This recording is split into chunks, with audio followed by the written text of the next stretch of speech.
Excerpt 35. In worldly matters, people alternate harming one another. Retribution may not occur right away. One should see through to this reality as soon as possible.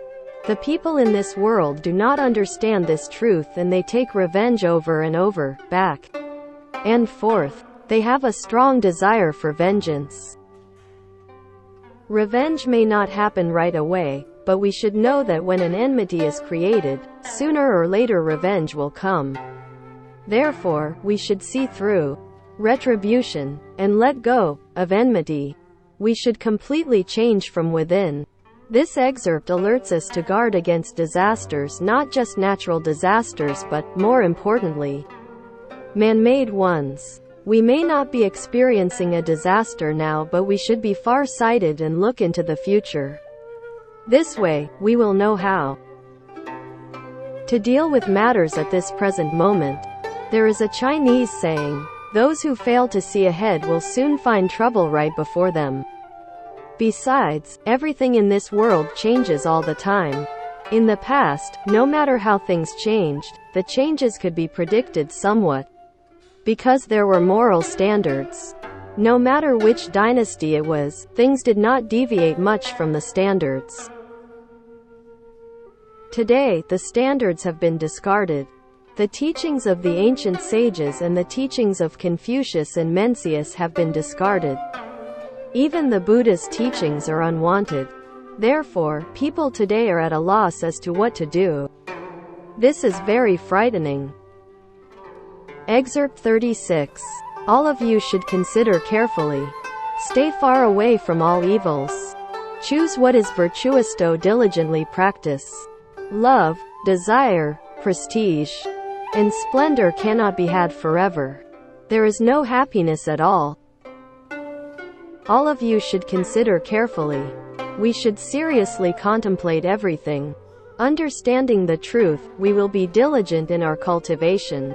Simply put, stay far away from all evils refers to staying away from all those things that are harmful to others and that are beneficial solely to oneself.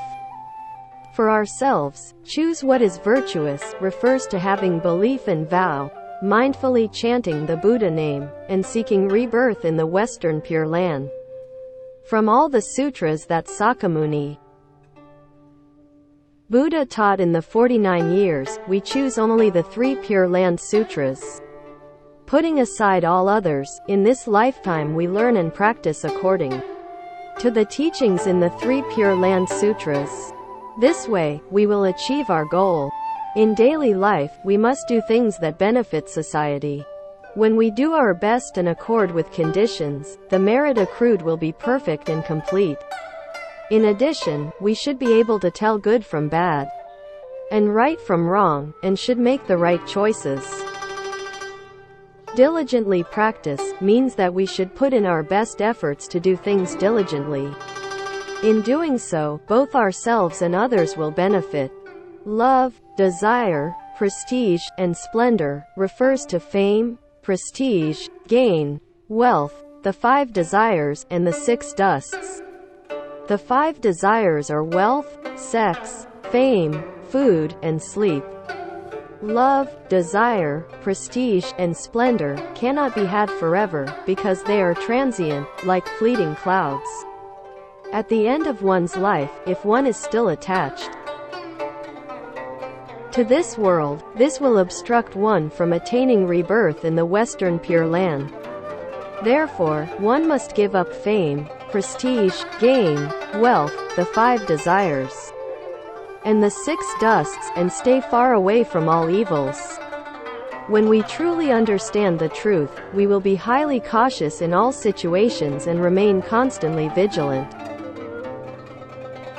Excerpt 37. You should uproot all attachments and desires, and put an end to all sources of evil. Then you will be able to travel freely among the 3 realms without any obstruction. You should uproot all attachments and desires. Attachments and desires are karmic obstacles. One may be diligent in learning Buddhism, but if one does not eliminate even a small amount of the karmic obstacles will also decrease. Put an end to all sources of evil. The sources of all evils are greed, anger, ignorance, arrogance. If one truly wants to succeed in cultivation, one should uproot all attachments and desires. If one's attachment to wealth, sex, fame, food, and sleep is reduced, the karmic obstacles will also decrease. Put an end to all sources of evil. The sources of all evils are greed, anger, ignorance, arrogance, doubt, and wrong views. These 6 are the primary afflictions. How do we uproot all attachments and desires, and put an end to all sources of evil? By mindfully chanting Ama Tuofo, having deep belief and a sincere vow, and constantly thinking of attaining rebirth in the Western Pure Land. In all these, we must not be lax. Attachments, desires, and sources of evil will naturally diminish and will gradually stop arising. Although we cannot completely eradicate them, as long as they do not arise in our Buddha name. Chanting practice is effective, we will be able to attain rebirth in the Western Pure Land, carrying along our residual karmas. The Diamond Sutra says, how does one subdue one's mind? The mind here refers to wandering and distracting thoughts. We mindfully chant the Buddha name to subdue and control our wandering and distracting thoughts. This method is extremely amazing. Then you will be able to travel freely among the 3 realms without any obstruction. This is saying that the bodhisattvas appear in the 6 paths to universally help all beings without being obstructed. We should learn this ability. When we come into contact with people to help them, our minds should be on Ama Tuofo. When we achieve in Buddha name chanting practice and no wandering thoughts, discriminations, or attachments arise, we will be able to travel freely among the 3 realms. When we come into contact with people, we will not be hindered or affected by them. In the 6 paths, we use the profound and supreme Pure Land method to help all beings, urging them to learn and practice together so that they can attain rebirth in the Western Pure Land. And, without retrogression, attain Buddhahood. Excerpt 38. Words and behavior should be faithful and trustworthy. Within and without should match. This is the basic attitude we need when we start our practice. The ancient people talked about ending wrongdoing and practicing virtuous conduct. Where does one start? One starts with no lying. Confucius said, if a person cannot be trusted, there is no standing for that person. If a person is not trustworthy, there is no place in society for that person. In ancient society in China, trustworthiness was considered of foremost importance. It is so today as well. One must be dutiful and trustworthy. Our hearts and behavior should be in accordance. Excerpt 39. Having received the Buddha's clear teachings, we need to be focused and diligent in our learning, and practice according to the teachings. There is no doubt at all. When we receive the Buddha's clear teachings, we need to aspire to learn and practice with concentration and diligence. We should practice according to the teachings without any doubt or regret. If we learn and practice this way, we will succeed. Excerpt 40. All of you can rectify your minds, correct your thoughts, and refrain from committing evil deeds in this world. This is quite a great merit. Rectify your minds, correct your thoughts, refers to generating the Bodhi mind. Simply put, rectifying one's mind means not thinking, not seeing, and not hearing anything that is not reasonable or that does not accord with the Buddha's teaching. This is cultivating an upright and sincere mind. Evil deeds refers to anything that does not benefit all beings. Presently, the world is an evil world of the 5 corruptions. In particular, the tools used to spread news and views are overwhelming. Those who commit evil deeds are many and those who cultivate virtuous deeds are few. Those who know and accept the Buddha's teachings should rectify their minds, correct their thoughts, and refrain from committing evil deeds in this chaotic world. If one refrains from committing evil deeds and cultivates the 10 virtuous karmas, this is great merit. One is accumulating merits and virtues. Excerpt 41. Buddha teach all beings to discard the 5 evils, leave the 5 sufferings, stay away from the 5 burnings, subdue and transform their thoughts, and observe the 5 goodnesses so as to obtain the good fortune from this. The Buddha taught all beings to end wrongdoings and practice goodness so that they can receive true good fortune. In Discard the 5 Evils. The 5 evils are killing, stealing, sexual misconduct, lying, and taking intoxicants. These are causes. The first evil is killing, which will bring about the retributions of illness and a short lifespan. No killing and a vegetarian diet will bring about the rewards of good health and a long life. The second evil is stealing. Its retribution is poverty. If we want to be wealthy and keep our wealth forever and not lose it, we need to know how to cultivate the cause. Those who constantly think of stealing from others will not keep their wealth for long. Those who are happy to give will most certainly obtain great wealth. The third evil is sexual misconduct. Everyone wants to have a prosperous and happy family. To achieve this, one must definitely not commit sexual misconduct. The fourth evil is lying. In the world at large, when one does not lie and keeps one's word, one will win the trust, respect, and support of others. One's career will be smooth. The fifth evil is taking intoxicants, which will confuse one's mind.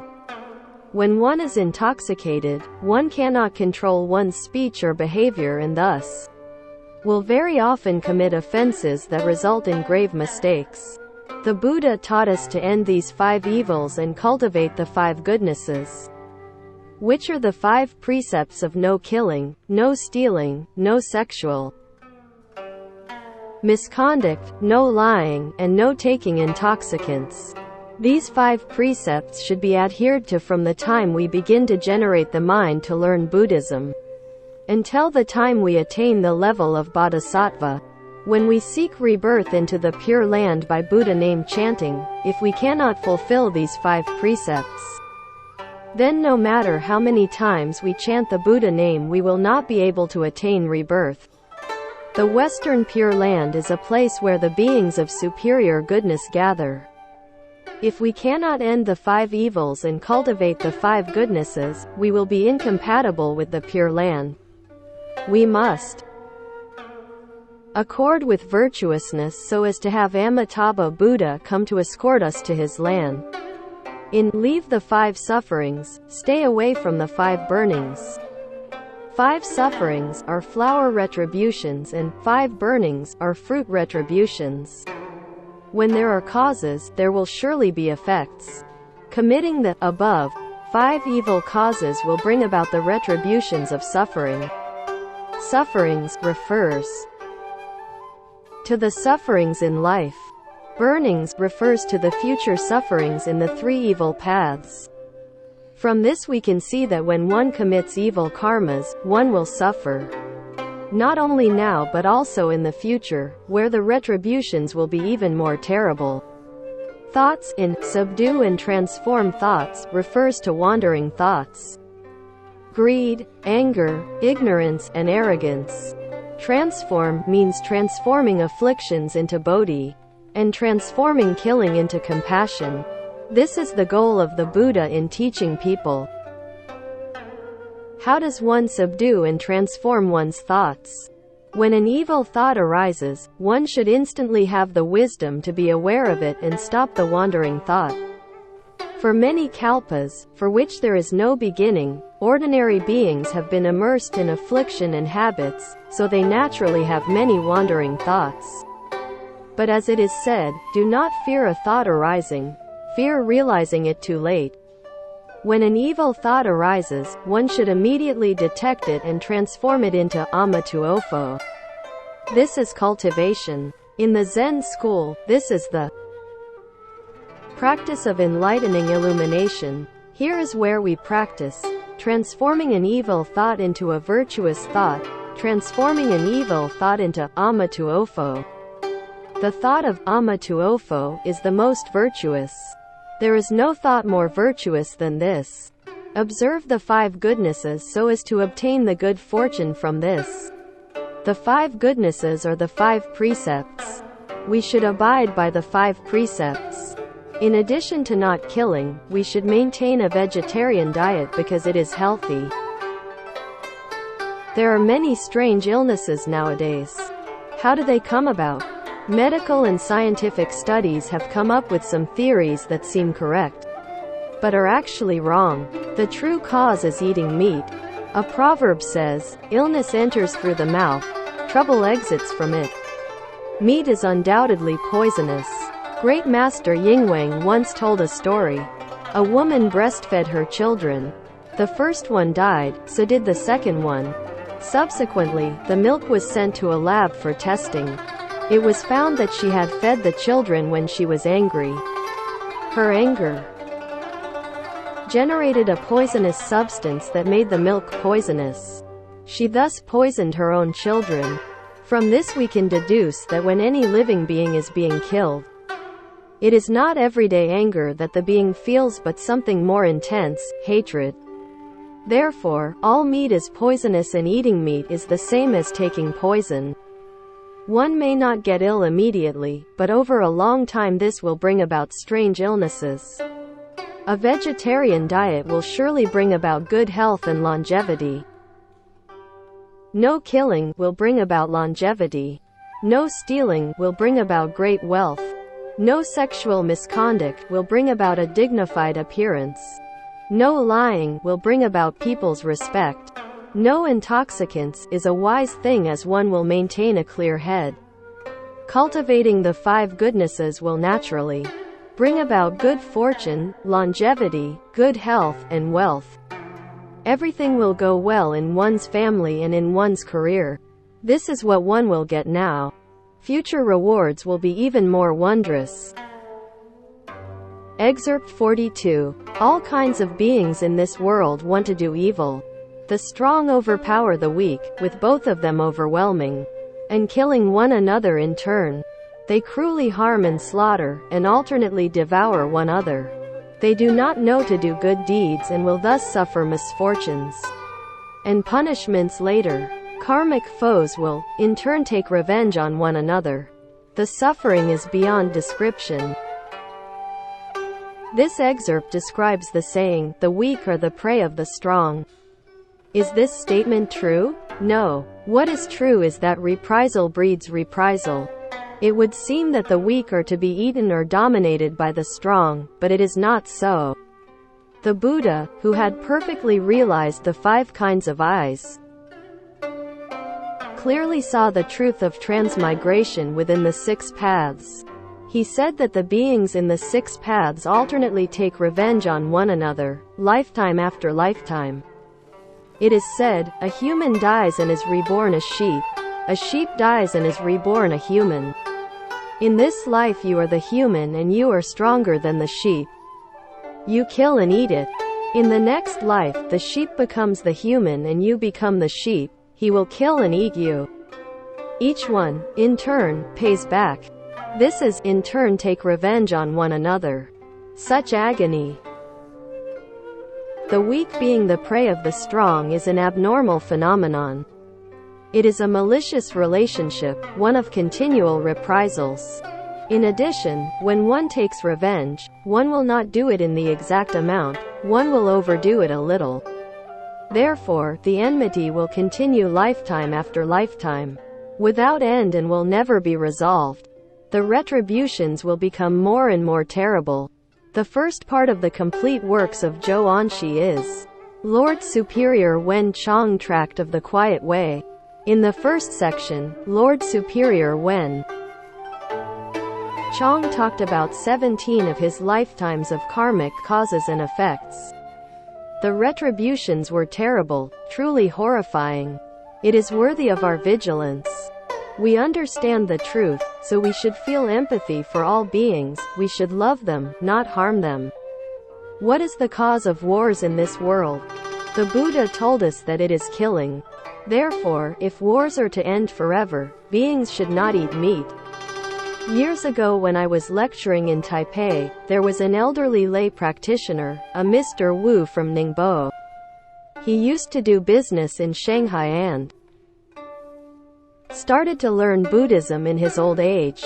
He told me a true story that happened in Shanghai. A friend of his, who was also a businessman, worked for a German before World War II. This friend was very honest, trustworthy, and hardworking. Therefore, the German businessman was very fond of him. When the war broke out, the German businessman returned to his country and entrusted the company to Mr. Wu's friend, who ran it well. After the war ended, the German did not come back. It was said that he had died. Mr. Wu's friend ended up owning the company. Of course, he did not take it by force. It naturally became his because the owner died. Mr. Wu's friend had a child. When the child was 11 or 12, he dropped $10. At that time, $10 was a lot of money, on the ground. An acquaintance of his father picked up the money and said, "Call me, uncle, and I'll give you back the $10. The child retorted, "You call me, uncle, and I'll give you $10. That year, the father, Mr. Wu's friend, was 50 years old. At his birthday party, he suddenly saw that his child looked like his late German employer. The father alone saw this. Having started learning Buddhism, the father realized that his late employer probably was reborn in his family and became his son. There and then, he announced the transfer of all his property to his son. This was a very smart thing to do. This story illustrates that a child is born into a family to collect debt, repay kindness, or exact revenge. This is definitely true. The Buddha talks about the 4 kinds of karmic links that exist between parents and children. Those who come to repay kindness are filial children. Those who come to exact revenge hold grudges from past lifetimes, and will cause families to break up and family members to die. Some come to collect debt. The son of Mr. Wu's friend is a good example. Some come to repay debt. These are the causes for those who are in the same family. When a child is born into one's family, one needs to know to change, to transform bad relationships into Dharma relationships. They do not know to do good deeds, and will thus suffer misfortunes and punishments later. Misfortunes and punishments are the 5 sufferings and the 5 burnings. People in general know only to kill animals to satisfy their desire for food. They do not know the disastrous consequences of such actions. Before Venerable Guanghua became a monk, he handled military supplies in the military. At that time, he was eating 1 chicken a day. That's 360 chickens a year, 1,000 chickens after 3 years. After he became a monk, he was diligent in cultivation and strictly abided by the precepts. He was well versed in the precepts and also wrote books. One day when he was taking a shower, he suddenly saw that the bathroom was full of chickens, and they were all trying to jump on him. When he tried to dodge them, he fell down, breaking his leg. He told me that as a result of learning Buddhism and observing the precepts, this was a light retribution for the grave offenses he had committed. From this we see how horrifying retributions can be. Had he not learned Buddhism, his retribution would have been even more terrible. Therefore, we should make a vow that when we attain rebirth in the Western Pure Land and attain Buddhahood, we will first help those beings we have killed. When I attain Buddhahood, you will be the first ones I help. Please do not cause trouble or obstruct me. If you obstruct me, I will not be able to succeed in cultivation, and you will continue to suffer in the 6 paths. The dedication of merit says, repay the 4 kinds of kindness above, and relieve the suffering of those in the 3 paths below. In the 3 paths, the first ones to be helped are those who hold grudges against us.